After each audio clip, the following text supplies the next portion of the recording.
while we're waiting for them to get ready, I'll tell you a little bit about our Elephant Festival in case this is your first time coming. Our Elephant Festival was established 10 years ago. This is the 10th year we've had it now.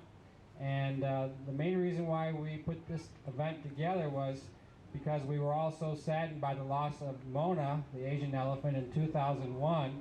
We decided we wanted to do something in her memory, and we felt that the best way to remember Mona would be to help her species by celebrating elephants in general.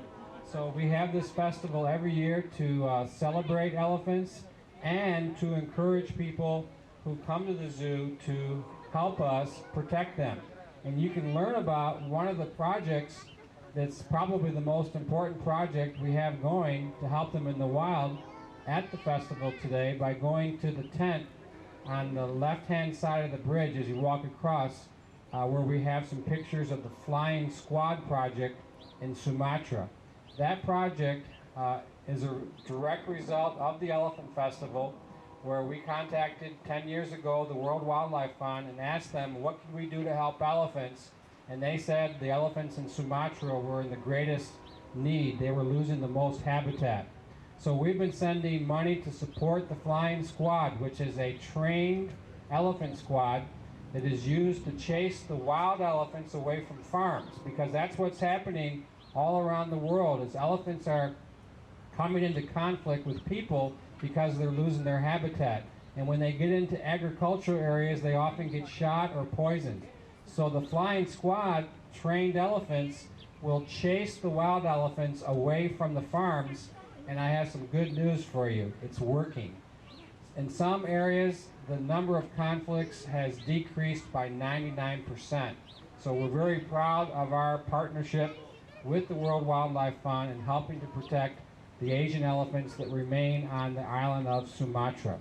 And then the other project we started a couple of years ago is the palm oil shopping guide. One of the greatest threats to elephants in the wild is the palm oil plantation industry. And many of the products you buy have palm oil, and so we want to send a message to the companies that use palm oil and say, stop destroying the rainforest, and please just use the forest, the areas you already have. So to help us with that, we ask that you pick up the palm oil shopping guide, which we have in English and Spanish, and you can pick them up at the second tent on the right, and I have some copies here too.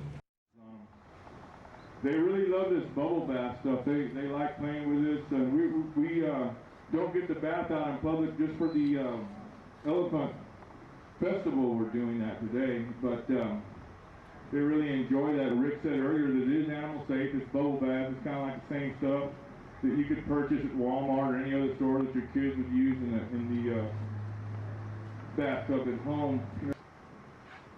Travis, how's that footwork coming along? Travis is doing a pretty good job over here on Savannah's foot. Looks really good, Travis. Savannah's really enjoying it too. She kind of wants to leave that foot up there for a while.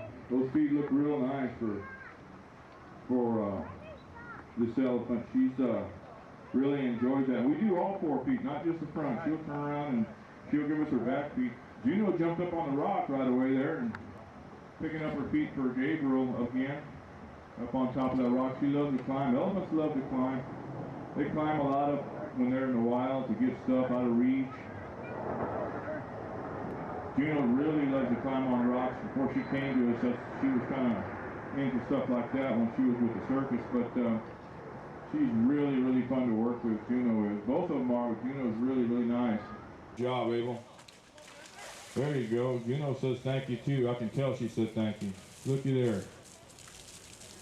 This is a 2-keeper job every morning. You'll never see a keeper working with an elephant by himself.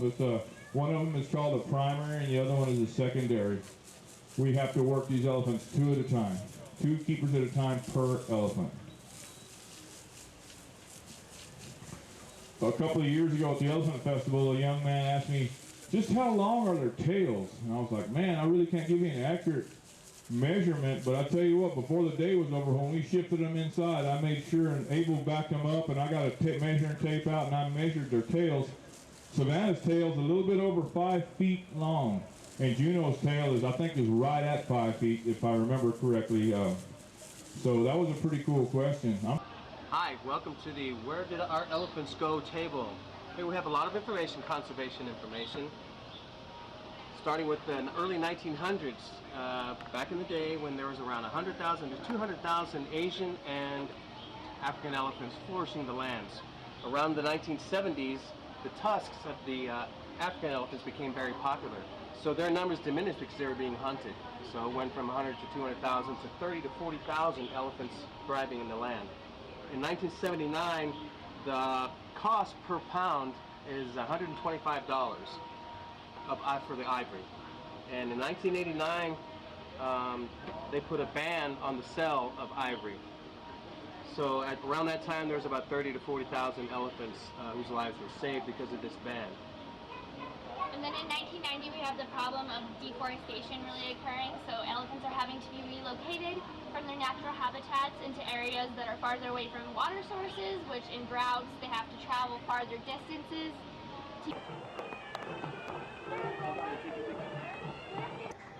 Hi, this is Rose. This is my, welcome to my country store at Yandita. We have some guests over here. I'm going to go and greet them at my country store. Hi, welcome. Welcome to my country store. My name is Rose. How are you doing? Welcome. Come over here. This is our pop oil milk store. And I'm going to start you off here first. Okay, what's the difference between Asian and African? We have this every time we come. Okay, but one female has tusk and the other doesn't. Yeah, I'll take you through it. Yeah, listen to her. Okay, here. African elephant, if you can see these two guys, you can tell by their ears. The Asian elephant has smaller ears compared to the African elephant. This time it's like 3 times their size, right? Yeah, and if you go by the old thing, it kind of does look like the continent. That too. And their ears are kind of like their fingerprints. So you can tell them apart like that. And how you were saying about the tusk is that the African elephant, both the female and male, will have a tusk. And for the Asian elephant, it's usually just the male. But sometimes even the male won't have a tusk. So it could happen. Also their head. Look at their head. The African elephant just has a smooth front. That would be Juno right behind me. Yes, ma'am. She's younger. She's 44 and Savannah is 59.